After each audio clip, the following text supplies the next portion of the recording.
When you have a master healer, somebody who has decades of experience and does amazing work with their clients, it's heartbreaking when those same healers can't find enough clients to fill their schedule. You think people would be or should be beating down their door. The trouble is that the deep caring that they have for their clients is putting blinders over them. And what we need to do is we need to remove the blinders without removing the caring, because the blinders are about the true purpose of a promotional campaign.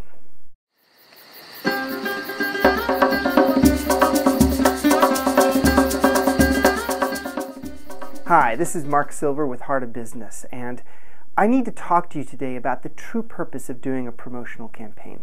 Anyone who has a business has to do promotion at some point, and often it ends up as some kind of a promotional campaign where you are putting a certain amount of effort and energy and attention on promoting whatever it is that you do and whatever it is that you're selling in a set amount of time. These kinds of campaigns have sometimes gotten a bad rap because there have been some people have done them in some very bad ways, some very distasteful ways, and that's not what we want you to do. What I really want to dig into is what is the true purpose, because you can find the true purpose, the intention, what is really going on behind a campaign that's coming from the heart. Then you can know how to put it together in a way that's both effective at filling your schedule and doesn't break your integrity or hurt your heart or the hearts of the people that are receiving it. So let me ask you a question. When does the healing begin? When do people really start to experience the love and the caring and the healing that you're giving them? Is it when they pay you? Is it when they walk into your room and sit down? The healing needs to start much earlier. It needs to start much earlier. That people are needing guidance and healing at every moment in their lives. And that the entire process of awakening, of stepping forward into life, of becoming more and more aware of the oneness and the care and the love and the peace that's available is a process of healing. And I would want you to start the healing process with your clients, with your potential clients, from the very first time they hear about you, from the very first time they connect with an offer that you're making. What if you could trust that the people that you're meant to work with are already heading towards you, are already out there, their hearts open, their need evident, and that what you bring in particular is just right for them? What if you could trust that? Then what if your promotional campaigns actually were an expression of that love and caring? What if your promotional campaigns were really, get this, one long healing session? One long session of support and love and care pouring onto the people that you most want to support. People who don't need the help will just float away. But because you're giving love and caring, it won't offend them, it won't hurt them, it won't be pushing at them. Your job in a promotional campaign is not to try to convince the right people to show up for you. Your job in a promotional campaign is to bring the love and the care so that the people who are meant to work with you can feel that sense of safety, so that they can begin to taste what it is that you're bringing, and so that they can step in and step in and step in and step in for more and more and more of what you're wanting to give. And the people who don't step in, you are still doing the good work that you were brought here to do, bringing your gift out into the world and spreading healing.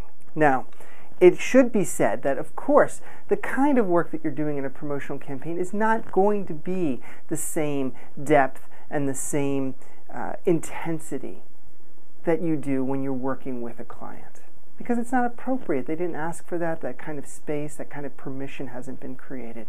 But you can still bring that same intention. You can still bring that same care. You can still bring that sense of generosity. And it also saves you from getting burnt out, because then you're not giving too much. You're giving what's appropriate considering their level of relationship. Think about a client that you've worked with recently who got a lot of benefit out of working with you. And now ask in your heart, take a moment right now to just ask in your heart to be shown, how long did it take them to get to you? How much caring and love and support did it take for them to first show up in your office? Let yourself be willing to be surprised. Just ask in your heart to be shown, what is it that they needed to show up for you? Probably a lot more than you might have been expecting. Promotional campaigns can be very complicated. There can be a lot of details involved. And we've done dozens and dozens and dozens of them over the more than a decade that Heart of Business has been here, and we've learned a lot along the way. But I want to leave you with some really simple thoughts as you face the idea of putting your promotions out there in a healing space. The first thing that I want you to think about is, are you sending out offers far enough in advance so that someone actually has a chance for it to enter their consciousness? Some people respond immediately because they've already been prepared, and sometimes it takes a few weeks or a few months for somebody to get up the oomph to actually show up. And so if you're offering a workshop or a class, or even if you just have open spaces on your schedule, can you give enough space for 2 or 3 or 4 weeks in advance notice for someone to let it really sink in? The second thing is, are you sending out enough notices? Sending out one notice, sending out one email, one Facebook posting is not enough for it to really sink in, for it to really feel like an invitation. Think about how vulnerable somebody feels when they need help. You probably need to give them multiple invitations that are really direct, that let them know how much you care and how much you want to work with them. Yes, that can come across as needy if it's coming from a place of neediness. I need you as a client. But if it's coming from this place of you're already holding the space of healing and you so want them to heal, then it comes across as desire, not as neediness. It can be very powerful. And you need to send it out enough so that it becomes a solid path for somebody to walk along. And then the third question that I want you to consider is it easy for somebody to step in? Sometimes people post things and they say, just copy my email and email it in, or write a check and mail it to me, or can you put some systems in place that make it really easy, that they can go to a web page or a web form, that they can click by, that there's something that they can do that can be really easy to get the ball rolling on their part, that doesn't require extra effort on top of the stuckness that they're feeling around whatever they're needing healing and support around. When we've helped master healers do this, then they start to fill their schedules. They start to get inquiries. They start to get responses. I'm so curious. Is this what you do already? I'm so curious to hear your feedback about this. And I just wish the very best to you and your business. If you've liked this video and you want more, there's a lot more. You can just come to heartofbusiness.com and get more goodness every week in your inbox. And we've been helping thousands of entrepreneurs and business owners for more than 10 years. And you can benefit from our proven spiritual approach that nourishes your heart and helps your business to fly.